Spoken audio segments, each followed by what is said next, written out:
Bienvenue sur les Héros de Dieu, un espace où la parole de Dieu éclaire votre vie et fortifie votre foi. Ici, chaque message vous inspire à marcher avec courage, à grandir dans l'esprit et à devenir un héros dans le plan de Dieu pour votre vie. Abonnez-vous, mettez un pouce et activez la cloche pour recevoir chaque enseignement et message qui transforme votre vie. Maintenant, parlons du deuxième précurseur, c'est ce qu'on appelle la prière prolongée, ou étendue, ou persistante. Tu sais, la première fois que j'ai rencontré l'apôtre Romée, j'ai presque fait demi-tour. Il a dit « Si tu as 20 ans et que tu n'as jamais prié en langue pendant 10 heures, tu es un clown. » Vois-tu, il y a quelque chose que la longue prière fait à ton âme. Tu ne sauras pas à quel point tu es faible jusqu'à ce que tu commences à commercer sur l'autel. L'autel te révèle tes faiblesses.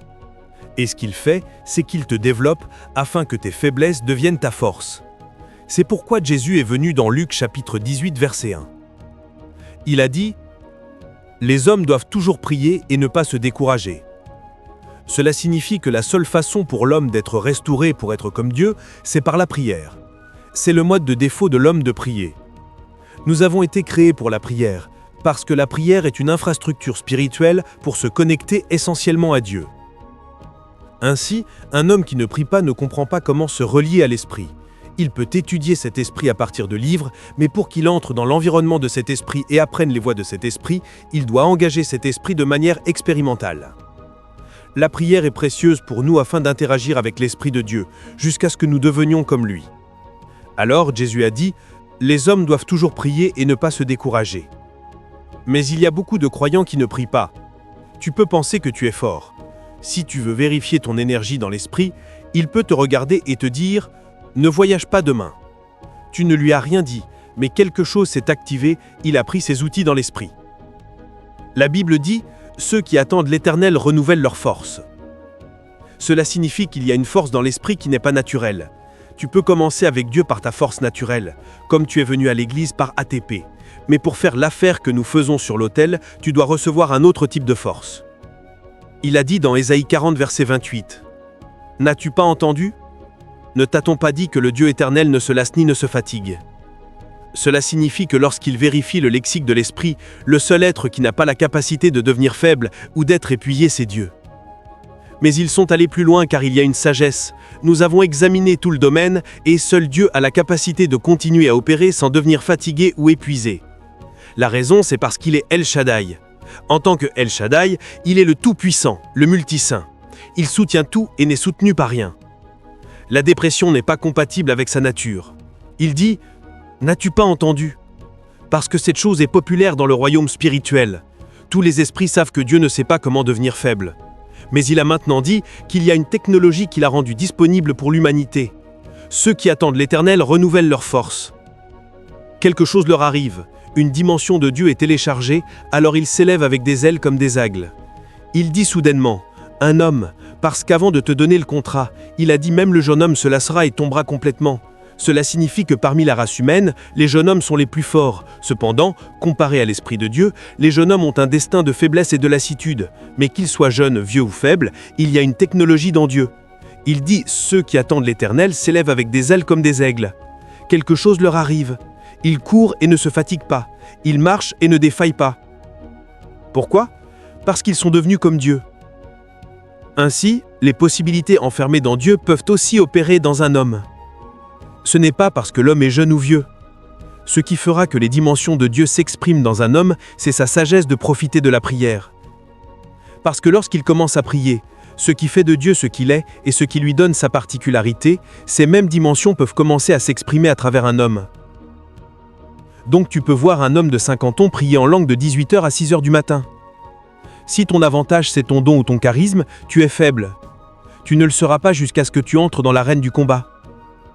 Ton avantage n'est pas dans ton corps. Il est dans les montagnes de Sion. C'est la prière qui t'y conduit. Chaque fois que nous commençons à prier, il y a quelque chose que nous attendons. Nous voulons d'abord sentir la présence de Dieu. Mais quand nous commençons à prier, notre chair est active, notre esprit est faible, et nous commençons à nous battre avec la chair. Tout à coup, nous pensons à la nourriture, au téléphone, à la lessive que nous avons laissée dehors, et à ce que nous devons faire demain. Toutes sortes de choses commencent à venir dans notre esprit. La chair se rebelle contre la prière parce que la chair sait que la prière est un système de mort. Tu ne peux pas prier et rester dans la chair. Tu ne peux pas prier et rester un homme ordinaire. Chaque fois que tu pries, tu es appelé à mourir. Parce que ce que la prière fait, c'est qu'elle met ton âme dans une tension spirituelle jusqu'à ce que l'énergie charnelle en toi soit épuisée et que l'énergie de Dieu commence à te remplacer. C'est pourquoi, au début de la prière, tu es faible, fatigué, distrait. Mais si tu insistes, tu atteindras un point où tu n'entendras plus ton corps. Et si tu pousses encore plus, tu atteindras un point où tu ne sentiras plus l'environnement. À ce moment-là, ta conscience sera transférée de la terre vers l'esprit. Alors tu ne pries plus pour recevoir quelque chose, tu pries parce que tu es devenu une porte à travers laquelle le ciel s'exprime. C'est là que la prière devient soute, parce que ce n'est plus toi qui pries, c'est l'Esprit qui intercède à travers toi. Paul a dit, « L'Esprit lui-même intercède pour nous par des soupirs inexprimables. » Quand tu atteins ce niveau, tu pries pendant 6 heures, et tu penses que ce n'est qu'1 heure, parce que le temps a été suspendu. C'est là que les visions s'ouvrent, que les instructions viennent et que le bardeau de Dieu descend sur toi. Mais la plupart des croyants quittent la prière avant ce point. Ils quittent lorsque la chair se bat encore. Alors, ils n'ont jamais goûté la gloire qui se trouve au-delà de la mort de la chair. C'est pourquoi Jésus a dit « Veillez et priez, afin que vous ne tombiez pas en tentation. L'esprit est bien disposé, mais la chair est faible. » Ceux qui apprennent à rester longtemps dans la prière, ils ne sont pas juste des gens forts, ils sont des gens qui ont appris à mourir. Parce que dans la prière, Dieu ne se hâte pas. Il attend que la chair meure afin que l'esprit prenne le contrôle. C'est pourquoi les patriarches pouvaient dire « et il pria toute la nuit » ou bien « et il fut seul, et un homme lutta avec lui jusqu'à l'aube ». Ces choses ne sont pas écrites pour impressionner, elles sont écrites pour montrer que la transformation se produit quand la chair a cédé. Jacob pria jusqu'à ce que sa hanche soit touchée. Cela signifie qu'il a perdu tout appui charnel.